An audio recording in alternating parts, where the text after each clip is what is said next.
이번 주부터 고난주간이 시작됩니다. 예수님께서 십자가 지심을 묵상하고 기억하는 시간입니다.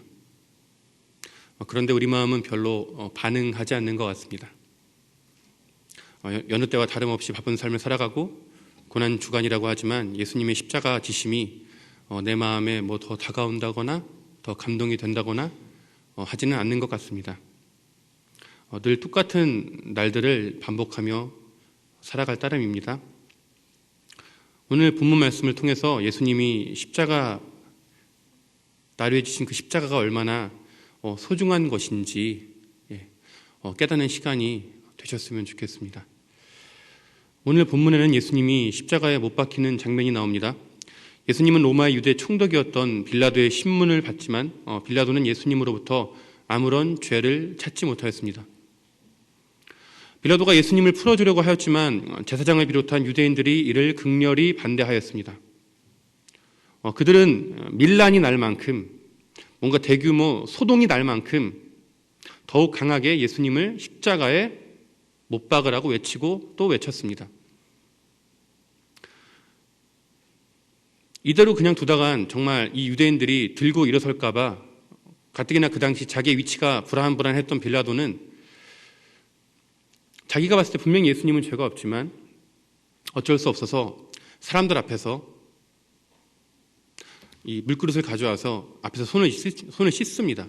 그러고서 이 예수라는 사람, 이 사람의 피해에 대해서 나는 무죄하니 너희가 받아라 라고 합니다. 그러자 그때 그 모습을 본 유대인들이 예수의 피를, 그의 피를 우리와 우리 자손에게 돌릴지어다 라고 말합니다. 결국 십자가형을 언도받은 예수님은 군인들에 의해 끌려가 모진 고문과 모욕을 당합니다. 예수님은 군인들의 비방과 조롱과 39번의 채찍질을 당하십니다. 모진 고문이 끝나고 예수님은 십자가를 지고 가기 시작했습니다. 예수님이 십자가에 못 박힌 곳은 해골이라 불리는 곳이었습니다. 해골, 즉 갈보리. 이 갈보리는 빌라도의 재판장에서 몇백 미터 되는 거리에 있었습니다. 그렇게 멀지 않은 거리입니다. 여기서 이마트 정도 되는 그런 거리였습니다. 실제로 그렇게 먼 거리가 아니었지만 십자가를 지고 그곳까지 간다는 것은 쉽지 않은 일이었습니다. 더군다나 39번의 채찍질로 온몸이 찢겨져 만신창이가 되었고 머리에는 가시관을 썼기 때문에 피가 흐르는 사람이 십자가를 지고 그 몇백 미터를 걸어간다는 건 굉장히 어려운 일이었습니다. 너무도 가혹한 일이었습니다.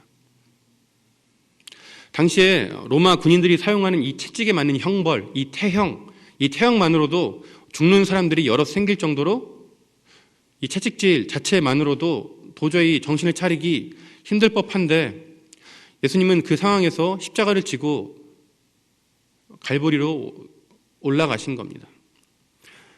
그런데 예수님께서 얼마나 힘드셨으면 십자가를 지고 가시다 쓰러지셨습니다. 더 이상 십자가를 지고 갈 수 있는 상태가 아니라 더 이상 십자가를 지고 가실 수 없어서 예수님의 십자가 지심을 구경하던 구레네 사람 시몬이라는 사람이 대신 십자가를 지고 갈보리까지 올라갔습니다. 갈보리에 도착하자마자 군인들은 굵은 못으로 예수님의 손과 발에 못을 박기 시작했습니다. 우리가 본문 33절 말씀을 함께 읽어보겠습니다. 33절입니다. 시작. 해골이라 하는 곳에 이르러 거기서 예수를 십자가에 못 박고 두 행악자도 그렇게 하니 하나는 우편에 하나는 좌편에 있더라. 예수님이 십자가에 못 박히실 때 양옆에 두 행악자도 있었습니다. 십자가에 못 박힌 행악자들의 제목은 마가복음 15장 27절에 나타났듯이 강도였습니다. 강도. 당시에 강도를 저질렀다고 할지라도 가장 극악한 이 형벌인 십자가형을 받는 경우는 거의 없었습니다. 우리나라도 뭐 강도한다고 죽이진 않잖아요. 이 당시도 마찬가지였습니다. 뭐 태형을 했으면 태형, 때리면 때리고 가두면 가뒀지 그렇다고 이렇게 최고의 사형 중에서도 가장 최고의 형벌이라고 하는, 가장 극심한 형벌이라고 하는 십자가를 지우는 일은 거의 없었습니다. 그런데 이 강도들이 십자가에 못 박혔다는 것은 이들이 정말 극악무도한 살인과 범죄를 저질렀다는 것입니다. 그만큼 이들은 악독한 범죄자들이었습니다. 예수님께서 십자가에 못 박히신 후 처음으로 입을 열어 말씀하십니다. 극심한 고통으로 이미 한번 쓰러지셨던 주님이 더군다나 그 상태에서 손과 발에 못을 박혀 도저히 상상할 수 없을 만큼의 고통을 지고 계신 주님이 처음으로 한 일이 용서이셨습니다. 용서. 우리 함께 본문 34절을 계속해서 읽어보겠습니다. 34절입니다. 시작. 이에 예수께서 이르시되 아버지 저들의 죄를 사하여 주옵소서. 자기들이 하는 것을 알지 못함이니이다 하시더라. 그들이 그의 옷을 나눠 제비 뽑을세. 여기서 예수님이 죄의 용서를 구한 저들의 죄를 사하여 주옵소서 할 때 그 저들은 단순히 자신을 십자가에 못 박는 군인들만을 말하는 것이 아닙니다. 예수님은 십자가에 못 박히도록 음모를 꾸민 사람들과 예수님의 십자가 지시는 모습을 보며 조롱하고 즐거워하는 자들까지도 포함하는 것입니다. 예수님은 원수까지도 사랑하라는 말씀을 자신이 직접 보여주신 것입니다.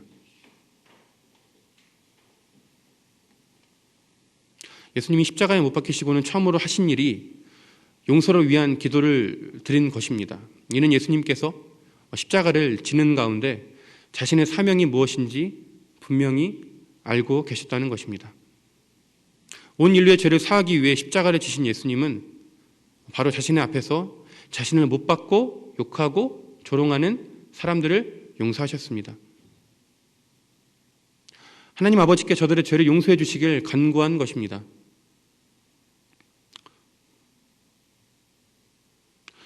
우리가 예수님의 모습을 통해서 볼 수 있듯이 용서라는 것은 뭔가 막연하거나 추상적인 것이 아닙니다.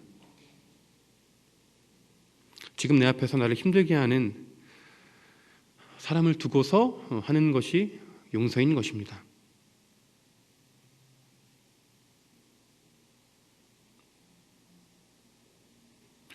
누군가를 용서해 보려고 끊임없이 노력해 본 사람들은 알 겁니다. 용서가 얼마나 힘든 일인지. 이 세상에서 제일 힘든 게 용서인 것 같습니다. 남자들 같은 경우에는 군대 가서 왜 힘들겠습니까? 훈련이 빡세서? 갇혀있는 게 싫어서? 그것도 당연히 힘들지만 결국에 용서입니다. 용서. 나를 지독히도 힘들게 하는 사람들이 있기 때문에 내가 용서할 수 없어서 너무 힘들어서 그 용서라는 문제 때문에 용서할 수 없어서 힘든 것 같습니다. 직장에서도 마찬가지고 조금은 덜하겠지만 학교에서도 마찬가지입니다. 우리가 처한 환경 가운데에서 우리가 만나는 사람들을 용서하기도 그렇게 힘든데 예수님은 지금 자기를 죽이는 사람들을 보면서 지금 용서하고 있는 겁니다. 이건 굉장히 감정적이고 감성적이고 예수님이니까 당연히 하실 수 있는 거 아니야 이런 류의 이야기가 아닙니다. 우리에게 용서가 힘들었듯이 예수님에게도 용서는 결코 쉬운 일이 아니었습니다. 그런데 예수님께서는 당신께서 하신 말씀을 직접 지키신 것입니다.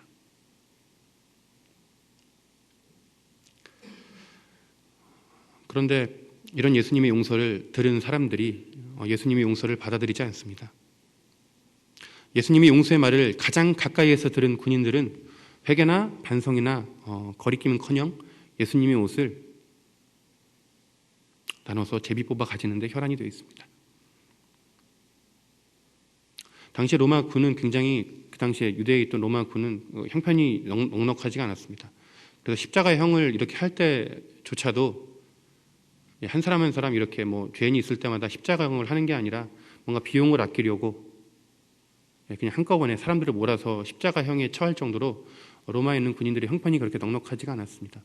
그렇기 때문에 예수님의 그 옷, 우리가 지금 봤을 땐 옷이라는 게 너무나 흔해서 뭐 이거 가지고 뭘 이렇게 볼 수도 있지만 그 당시엔 옷이라는 게 참 어떻게 보면은 귀중한 물품이었기 때문에 사람이 죽어가는 가운데에서도 군인들은 어떻게 내가 더 많이 가질 수 있을까 그것만 고민하며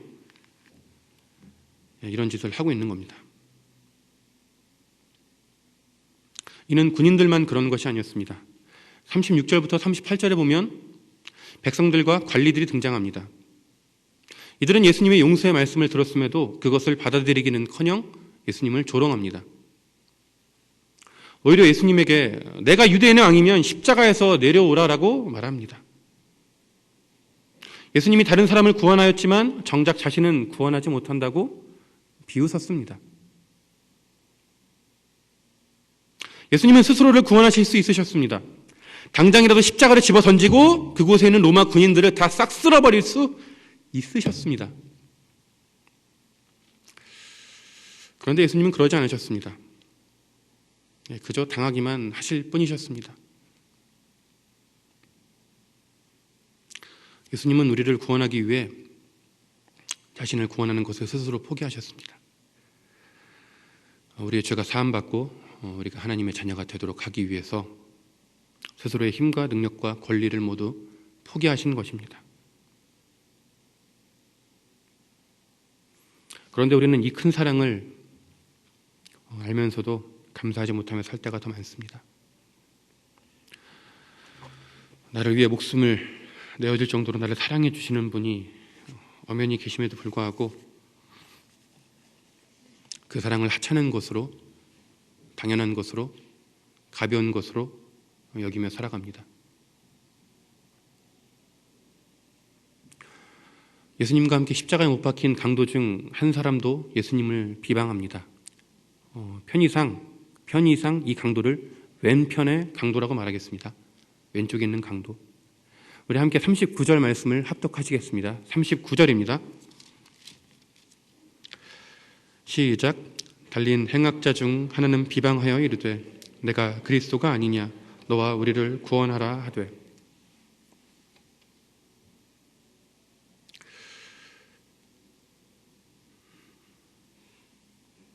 강도는 예수님을 그리스도라고 말합니다. 그러면서 한 가지 요구를 합니다. 바로 너와 우리를 구원하라는 것입니다. 예수님을 그리스도라고 말하지만 자신을 이 십자가에서 내려오게 해달라고 요구한 것입니다. 네가 하나님의 아들이 맞으면 그 능력으로 나를 이 십자가에서 건져달라고 요구하는 겁니다. 우리는 예수님을 그리스도라고 고백하면서 한 가지 전제를 답니다. 그것은 나의 이 어려운 상황을 해결해 줘야만 하나님을 인정하겠다는 것입니다. 하나님이라면, 신이라면 지금 나에게 있는 문제를 해결해 주는 것이 전혀 어렵지 않을 테니 여기서 나를 구해달라는 것입니다.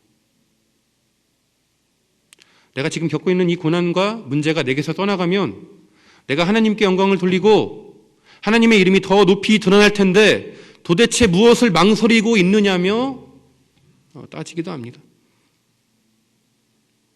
하나님의 이름이 높임받기 위해서 나를 이 어려움 가운데서 건져달라고 뒤를 제시하는 겁니다.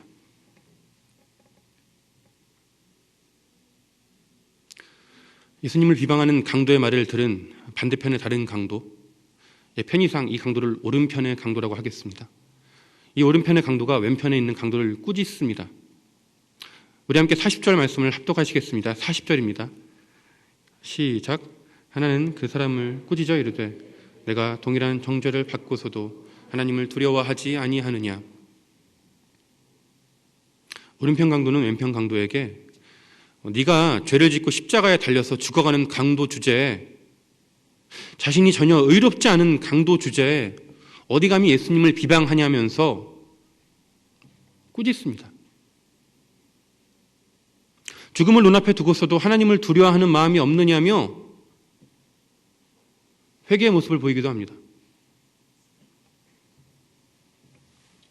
그런데 여기서 우리가 주목해 봐야 될 한 가지가 있습니다. 오른편 강도가 착한 사람이어서 이런 말을 했던 것일까요? 그는 참 신앙인이었을까요?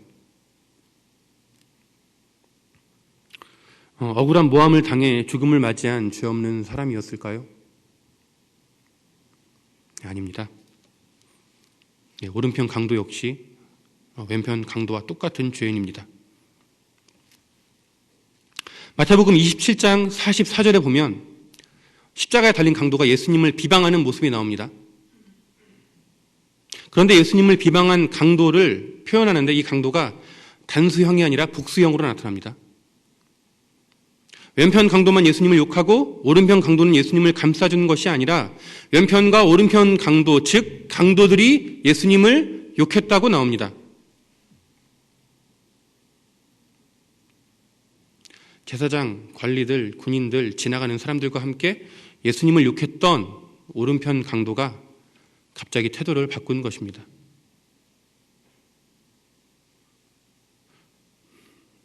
강도가 원래 착해서 예수님을 감싸준 게 아니라 이 사람도 극악무도한 범죄자고 똑같이 사람들과 함께 예수님을 비방하고 욕하고 저주했던 사람인데 갑자기 사람이 변화된 겁니다. 몇 시간 만에.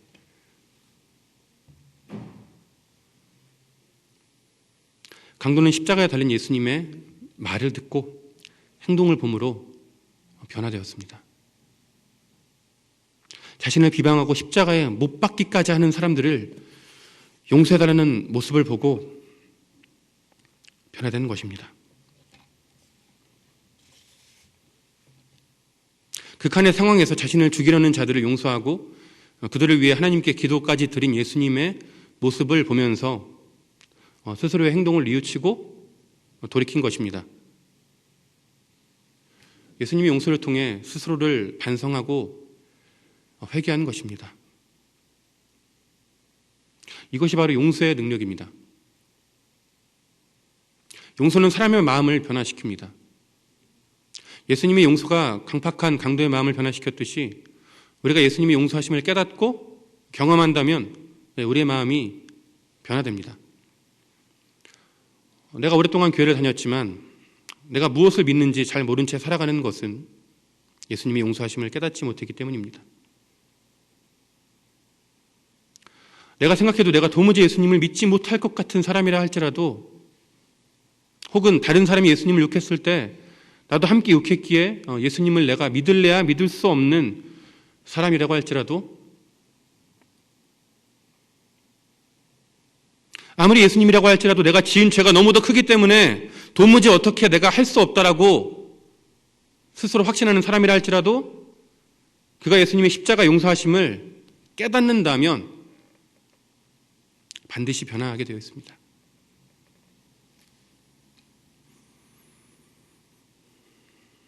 우리가 이러한 모습을 본문에서 찾아볼 수 있습니다. 도저히 변화될 수 없을 것 같은 사람들이 예수님의 그 용서하시는 모습을 보고 변화된 모습을 본문에서 찾아볼 수 있습니다. 예수님은 십자가에 달리신 지 6시간 만에 숨을 거두셨습니다.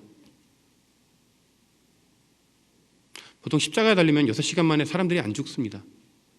안 죽어요. 반나절, 하루, 심지어는 이틀, 3일 가는 사람도 있습니다. 그런데 예수님이 6시간 만에 십자가에서 죽으셨다는 건 그만큼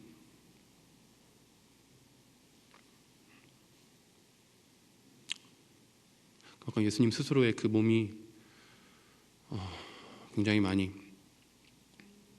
탈진하셨고 극한에 이르셨고 그랬다는 것을 볼 수 있습니다. 예수님은 운명하시기 직전에 마지막으로 자신의 영혼을 아버지에게 부탁한다라고 외치셨습니다. 극한의 고통 가운데서 끝까지 믿음을 지키신 것입니다. 자신의 사명을 완수하신 것입니다. 이 모습을 본 사람들이 요동하기 시작했습니다.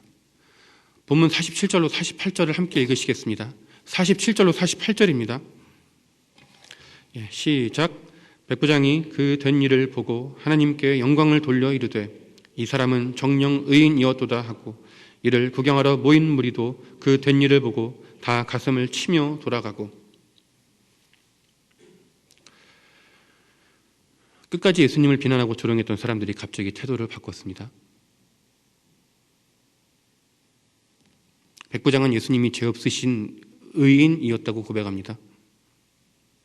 그리고 예수님을 욕하고 십자가에 못 박으려고 소리쳤던 무리들은 예수님이 십자가에서 그렇게 죽는 모습을 보자 그걸 끝까지 지켜본 가운데 예수님이 운명하시자 가슴을 치며 후회하고 회개했습니다. 자신들이 무슨 짓을 저지른 건지 깨달은 것입니다. 자신들이 죽인 분이 정말 하나님의 아들이었음을 깨닫고 가슴을 치며 후회하고 회개했던 것입니다. 결국 끝까지 우리를 용서하셨던 예수님의 사랑 앞에 그들이 깨닫고 변화된 것입니다.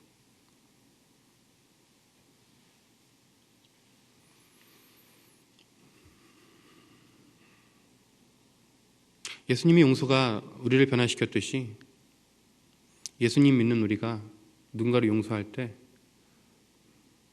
도저히 변할 수 없을 것 같은 사람들이 변화되는 일들이 일어납니다. 본문에 나온 이 무리들도 변화되었듯이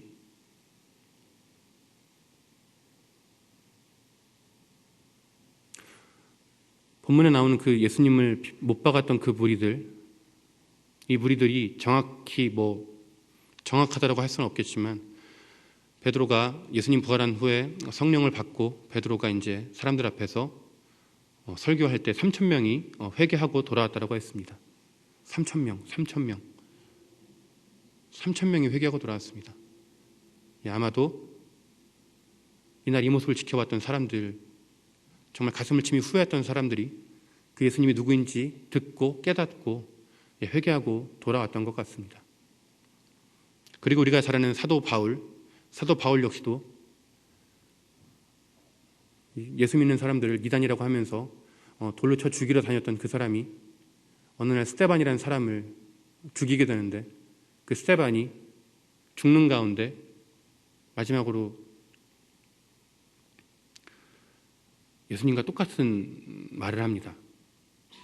주여 저들의 죄를 용서하소서 자기들이 하는 일을 알지 못함이니이다. 스데반의 용서를 경험한 바울이 어떤 심경의 변화가 있었는지 성경에 나오지는 않지만 그 길로 다메섹 도상으로 가던 길에 예수님을 만나고 회개하고 변화받았습니다. 이것이 바로 용서의 능력입니다. 내 주변에 도무지 변화될 수 없을 것 같은 내 가족, 내 친구, 내 상사, 지금 이 말을 하는 게 얼마나 어려운지, 여러분이 받아들이기 얼마나 어려운지 잘 알고 있습니다. 얼마나 용서라는 싸움이 얼마나 길고 지루하고 힘든지 알기 때문에 제가 결코 쉽게 드리는 말이 아닙니다. 그런데 분명한 건 여러분이 예수님께 받은 그 용서를 여러분의 삶 가운데 드러내면서 살아갈 때 변화되지 못할 사람은 아무도 없습니다. 반드시 변화되게 되어 있습니다. 반드시 변화받게 되어 있습니다.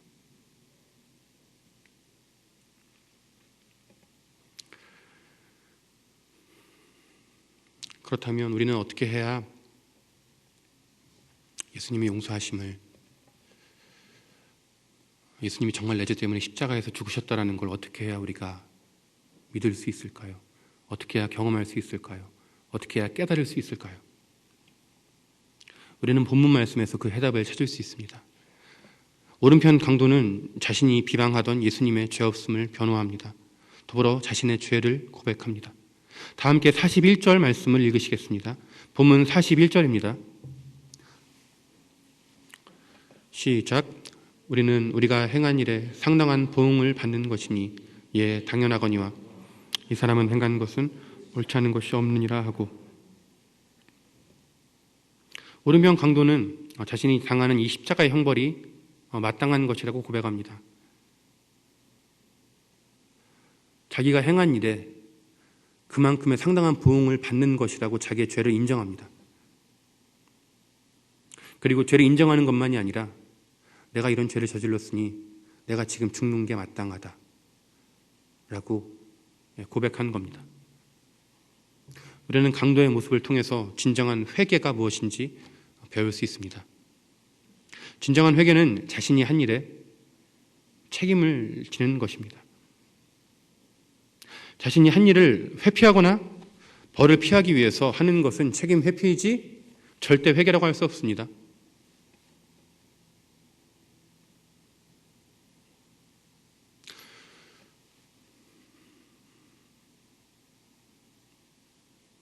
내가 예수님에게 무언가 잘못했다라고 용서를 구할 때 단순히 내가 벌받기 싫어서,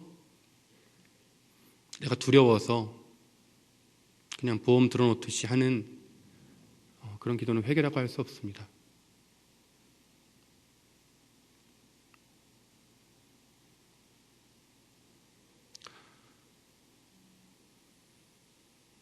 우리가 구원받는 것도 내 힘으로 할 수 없듯이 회개하는 것도 하나님의 도움이 필요합니다. 간단히 제 이야기를, 제가 웬만하면 제 이야기를 안 하는데 설교할 때 제 이야기를 잠깐만 들려드리면, 저도 제가 무슨 잘못을 저질렀는지 모르고 10대를 보냈습니다. 교회는 열심히 다녔지만 누구보다 열심히 다녔습니다. 정말 열심히 다녔습니다. 성경 퀴즈 같은 거 하면 모든 문제를 다 맞춰버릴 정도로, 내가 손을 들면 민정아 괜찮아? 갑자기 얘가 토를 하길래 정말 열심히 신앙생활했습니다. 그런데 한 가지 참 제 마음 가운데 아쉬웠던 건 뭐냐면, 다른 애들은 전부 다 수련회 같은 데 가면 울면서 기도하는데 저는 절대로 눈물이 나지 않았습니다. 내가 뭘 잘못했는지 모르겠는 거예요. 내가 회개한다라고 기도하지만 내가 뭘 잘못했는지도 모르겠고, 그냥 그렇게 울면서 기도하는, 정말 그렇게 회개하는 친구들 보면서 참 부러워하면서 10대를 보냈습니다. 그리고 나서 처음으로 20살을 맞는 그 해, 여느 때와 다름없이 그냥 수련회 따라갔는데 시키는 대로 그냥 내 죄를 있는 그대로 고백했습니다. 그냥 생각나는 대로 다 내 죄를 고백했습니다. 그런데 갑자기 제 눈에서 눈물이 흐르기 시작했고, 제가 지었던 죄들이 하나둘 제 눈앞에서 보이기 시작했습니다. 한 번도 울지 않았던 10대 때 제가 눈물을 보인 겁니다. 저희 외할머니가 있었는데, 저는 할아버지, 할머니, 그리고 외할아버지가 제가 태어나기 전에 혹은 제가 정말 어릴 때, 아기 때 돌아가셨습니다. 그런데 외할머니는 제가 초등학교 때까지 살아 계셨어요. 저에겐 제일 소중한 할머니였는데, 그분이 돌아가실 때 저는 눈물 한 방울도 흘리지 않았습니다. 눈물이 안 나니까. 그런데 그날 제가 20살 수련회 때 정말 하나님께서 저에게 내가 지은 죄들을 하나씩 이렇게, 저는 눈을 감고 있었지만 눈앞에서 보여주시면서 저도 모르게 그 죄들을 회개하는데, 이게 정말 내가 큰 죄를 저질렀구나, 내가 정말 큰 잘못을 저질렀구나, 그렇게 회개하기 시작했습니다. 그리고 회개가 끝나고 나서 저에게 밀려오는 건 죄책감이 아니라 내가 용서함 받았다라는 그 사실을 제 마음 가운데 경험할 수 있었습니다.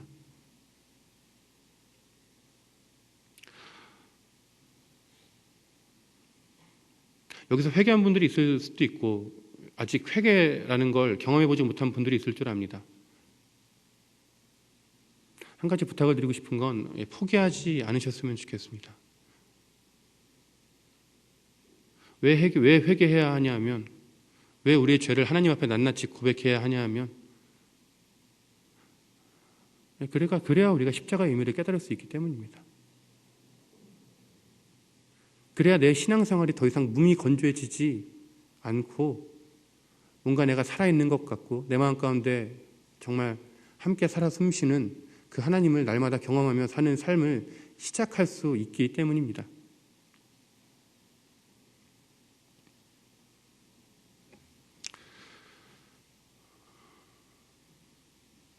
더불어 우리는 오른편 강도를 통해서 진정한 회개의 또 다른 한 가지 모습을 발견할 수 있습니다.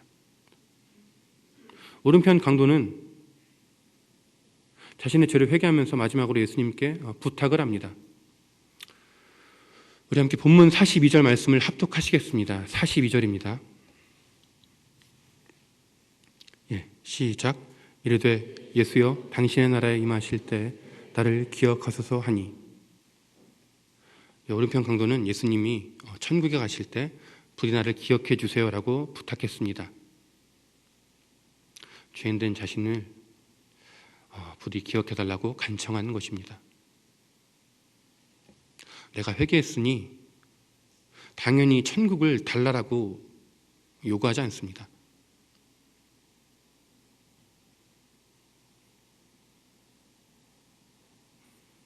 우리가 무언가 회개했으니까, 내가 회개했으니까 나한테 이만큼 해주세요. 내가 회개했으니까 나에게 복 주세요.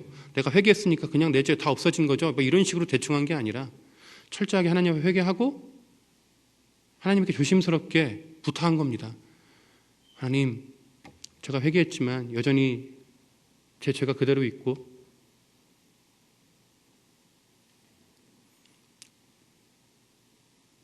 제가 도저히 천국에 갈 수 있는 자격이 없는 사람이지만 하나님 당신의 나라에 갈 때 나를, 예수님 당신의 나라에 임하실 때 나를 기억하소서라고 조심스럽게 부탁한 겁니다.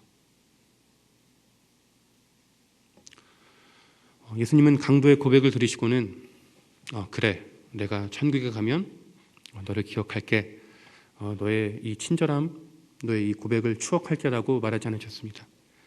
우리 함께 43절 말씀을 읽겠습니다. 43절입니다. 시작. 예수께서 이르시되 내가 진실로 내게 이르노니 오늘 내가 나와 함께 낙원에 있으리라 하시니라. 예수님은 강도의 회개와 그 부탁을 들으시고는 그에게 구원을 허락해 주셨습니다. 나를 잊지 말라고 부탁한 강도에게 내가 너를 잊지 않으면 물론이거니와 나의 천국으로 너를 데려가겠다고 말씀하신 것입니다. 이것이 바로 예수님의 마음이요 하나님의 마음입니다. 우리가 조심스럽게 정말 내 죄가 무엇인지 깨닫는 그 순간에 내가 조심스럽게 정말 하나님께 나의 구원을 부탁드릴 때 내가 두렵고 떨리는 마음으로 하나님께 나를 기억해 주세요라고 이야기할 때 우리의 이 고백을 기다리시던 하나님이 두 팔 벌리시고 오늘 밤, 오늘 내가 나와 함께 낙원에 있으리라, 천국에 있으리라고 말씀해 주시는 것입니다. 말씀의 결론입니다. 우리 함께 마지막으로 이사야 49장 15절을 한번 찾아보겠습니다. 이사야 49장 15절입니다.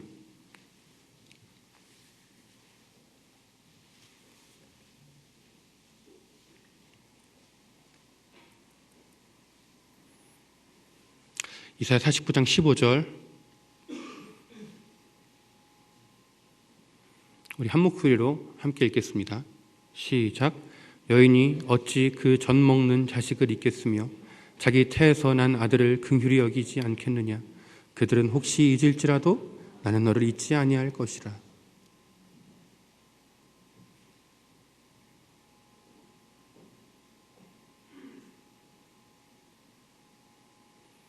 우리가 살아가면서 너무도 무뎌진 신앙 때문에 내가 예수님을, 내가 하나님을 기억하지 못하는 그 순간에 하나님이 우리에게 말씀하십니다. 혹여 너의 부모가, 너의 어미가 너를 잊는다 할지라도 나는 절대 너를 잊지 않겠다, 너를 기억하겠다, 너와 함께 하겠다라고 우리에게 말씀해 주십니다.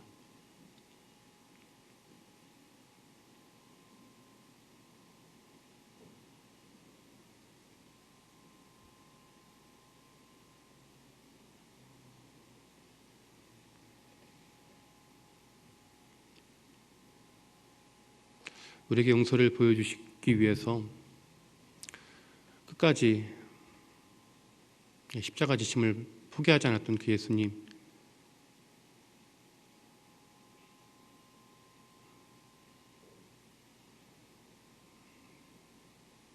그 예수님이 믿어지지 않는다라는 거, 잘 이해되지 않는다라는 거, 납득하기 어렵다라는 거 잘 알고 있습니다. 그럼에도 불구하고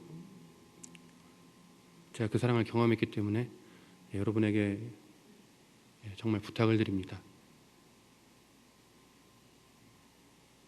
다시 한번 회개해 보시고 다시 한번 하나님한테 도와달라고 우리가 은혜를 구할 때 하나님 나 기억하시죠라고 우리가 하나님께 기도할 때 내가 너를 잊지 않았다 라고 말씀하시면서 나에게 임하시고 나를 위로하시고 나를 다시금 붙잡아 주시는 그 하나님을 우리가 반드시 경험할 겁니다.